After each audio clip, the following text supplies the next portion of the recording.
नमस्कार, आप देख रहे हैं A1 न्यूज और मैं हूं आपके साथ साक्षी। आइए रुक करते हैं तमाम बड़ी खबरों की ओर।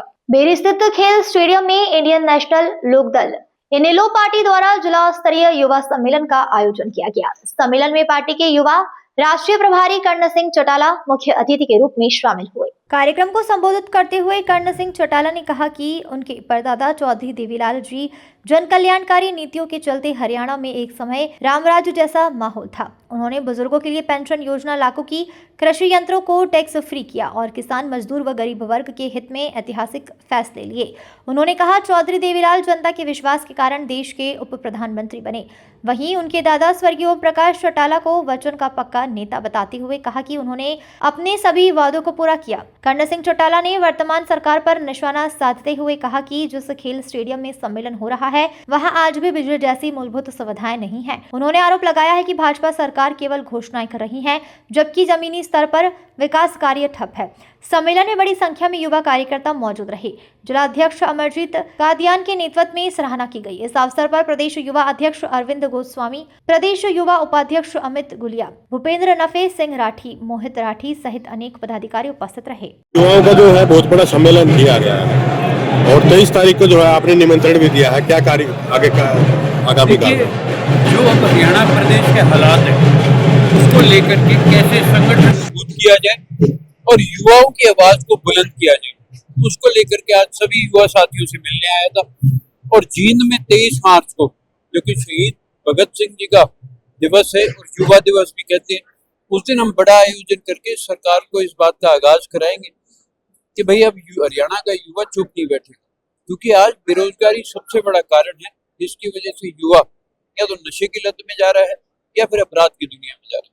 और आपके इलाके में तो अपराध बहुत ज्यादा बढ़ा हुआ है, ये मेरे को कहने की जरूरत नहीं, आप पत्रकार साथी सब इस बात से वाकिफ। भाई साहब, जिस तरह अभय सिंह चौटाला ने किसानों के लिए आवाज उठाई थी, इसी तरह क्या युवाओं के लिए कर्ण चौटाला की भी आवाज बुलंद रहेगी? बिल्कुल बिल्कुल, अभी तो मैंने 22 जिले के प्रोग्राम रखे हैं, 90 के 90 हल्के भी करूंगा। तो युवाओं के लिए क्या करने वाले हैं सर? अगर आपको देखिए, चौधरी ओम प्रकाश चौटाला जी हमेशा एक बात कहते थे कि मेरे को 3600 बच्चों को नौकरी देने की वजह से 10 साल जेल काटनी पड़ी। अगर मौका मिला तो मैं 3 लाख से ऊपर नौकरियां दूंगा, चाहे मेरे सारे परिवार को जेल काटनी पड़े। उसी धारा पे हम लोग चल रहे हैं और उसी चीज को अपना करके हम लोग आगे बढ़ेंगे।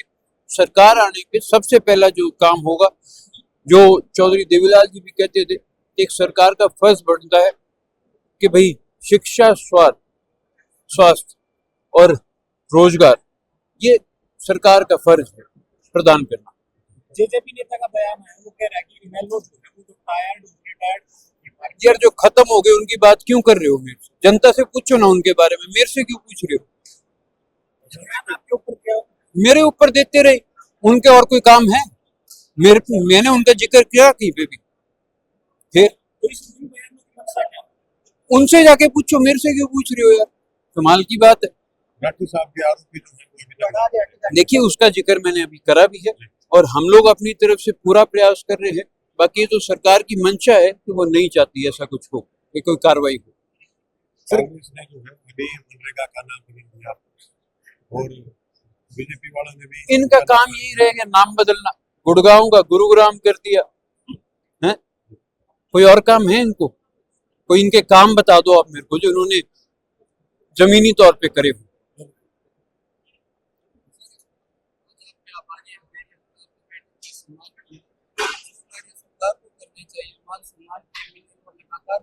आप इस सरकार से क्या उम्मीद रखते हो?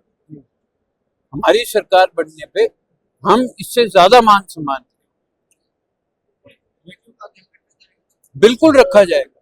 इन्होंने तो नाम दिया है बेटी बचाओ बेटी पढ़ाओ, पर इस पे कार्रवाई क्या करी? आज हरियाणा के अंदर 4000 सरकारी स्कूल बंद हो गए और देश के अंदर 1 लाख से ऊपर स्कूल बंद हो गए। प्राइवेटाइजेशन लेके आ रहे हैं, गरीब बच्चे पढ़ेंगे कैसे? ये तो इनका फर्ज बनता है कि शिक्षा प्रदान करना। खेलनीति जो है वो भी बंद कर दी गई है। जो स्टेडियम है उनकी हालत भी खस्ता है, उस पर क्या विचार? देखिए, स्टेडियम पहले फ्री होते थे, अब इन्होंने फीस भी लगा दी। मैं कल गुड़गांव था, चौधरी देवीलाल स्टेडियम है, वहां पर पहले बच्चे मुफ्त में जाकर के अपनी प्रैक्टिस कर सकते थे। अब वहां पे एंट्री फीस है। तो ये तो किसी तरह पिछाड़ने का काम कर रहे हैं और देश की सबसे बड़ी एकेडमी, स्पोर्ट्स एकेडमी गुजरात में बना रहे हैं। क्या मतलब है? कितने मेडल हैं गुजरात के और कितने हरियाणा के? मैंने अभी उदाहरण दिया, 70 बच्चे हमारे प्रदेश के अलग अलग टीमों में जाकर के खेलते हैं। तो यही कारण है क्योंकि हमारे यहाँ पर बच्चों को पीछे धकेला जा रहा है। सर पूरा हरियाणा में घूम रहे हैं तो इनेलो पार्टी का जो क्रेज है किस तरह बढ़ रहा है, क्या कहना चाहिए? मुझे कहने की जरूरत नहीं, आपने खुद देखा है किस प्रकार से आज कितने युवा साथी यहाँ पहुंचे थे और किस हिसाब से पूरा स्टेडियम फुल था और जितने अंदर बैठे थे उससे ज्यादा बाहर भी खड़े थे।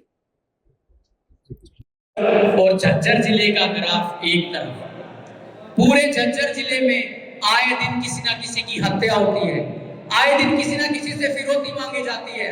मेरे बहादुरगढ़ के यहाँ बहुत से साथी बैठे हैं, आप जानकर हैरान हो जाओगे, लगभग 60 घरों के बाहर पुलिस बैठी है बहादुरगढ़ में, जिनका रोज का सिर्फ एक काम है कि इनसे फिरौती मांगी हुई है, इनकी जान बचानी है।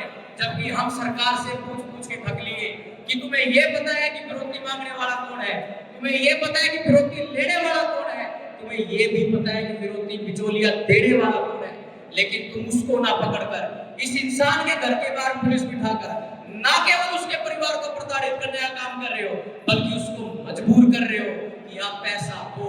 क्यों? क्योंकि उसमें सरकार का हिस्सा शामिल है। 2 साल हो गए हैं चौधरी नफे सिंह राठी जी की हत्या हो गई, 2 साल। कहने को तो भारत की सबसे बड़ी जांच एजेंसी सीबीआई के पास वो केस है, लेकिन हमने इन तक घटिया अफसर किसी भी बिरादरी में नहीं देखे, ना महकमे में देखे, ना किसी और में देखे। 2 साल से जिनके नाम एफआईआर में आज तक उनको बुलाकर पूछताछ नहीं कर पाई। 2 साल में जिन्होंने हत्या करी आज तक वो लड़के पुलिस की हिरासत में, सीबीआई की हिरासत में नहीं आए। 2 साल से जिन्होंने षड्यंत्र रचा और जिनके नाम बकायदा में लिख के दिए हुए आज तक उसके बाद में जाकर नहीं देखा। क्यों नहीं देखा? हमने भी मेरा सरकार का क्या साथ हुआ है? वे बीजेपी के नेता है, बीजेपी के पदाधिकारी है, लेकिन मैं उनको एक बात कहना चाहता हूँ, आदरणीय करण सिंह चौटाला जी, जिस दिन चौधरी अभय सिंह चौटाला जी का राज हरियाणा प्रदेश में आएगा और न केवल आएगा, जो 21 साल का सूखा हरियाणा प्रदेश वाले अब तक भुगत रहे हैं, न केवल उस सूखे को दूर करने का काम करेंगे, बल्कि जो ये लोग जो निर्दोष लोगों की हत्या करने का काम करते हैं और जो ये फिरौती मंगवाने का काम करते हैं, उन सबको भी चौधरी अभय सिंह चौटाला जी जेल के पीछे पहुंचाने का काम करेंगे। फिलहाल खबरों में इतना ही। तमाम खबरों के लिए बने रहिए हमारे साथ।